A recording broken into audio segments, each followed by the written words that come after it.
ఇప్పుడు మనమైతే పొద్దున్న తీసుకున్న తాటిపండు గుజ్జు నుంచి అయితే తాటి బూరెలు చేస్తున్నానండి. ఒక కప్పుతో కప్పుడు గుజ్జయితే నేను తీసుకున్నాను. దానిలోనే అదే కప్పుతో పావు కప్పు బెల్లమైతే వేశానండి. ఒక కప్పయితే కొబ్బరి వేశాను. ఒక 4, 5 యాలకులయితే వేసుకున్నాను. బాగా కలిపేసుకున్నానండి ఇవైతే. పచ్చి కొబ్బరి ప్లేస్‌లో మీరైతే ఎండు కొబ్బరి కూడా వేసుకోవచ్చు.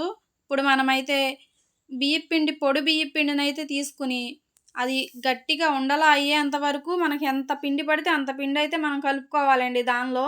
ఇంత అని కొలత నేనైతే ఏం చెప్పట్లేదు. నాకైతే పావు కిలో పట్టిందండి. ఇలా మనం వీడియోలో చూపిస్తున్న విధంగా అయితే చక్కగా చిన్న చిన్నగా అయితే వేసుకోండి. బూరెల్లా అయితే వేసుకుంటే మనకి తాటి బూరెలైతే రెడీ అయిపోయినాయండి.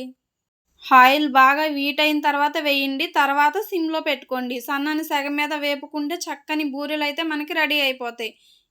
వీటి టేస్ట్ ఎంతమందికి తెలుసు? మీకు నచ్చినట్టయితే లైక్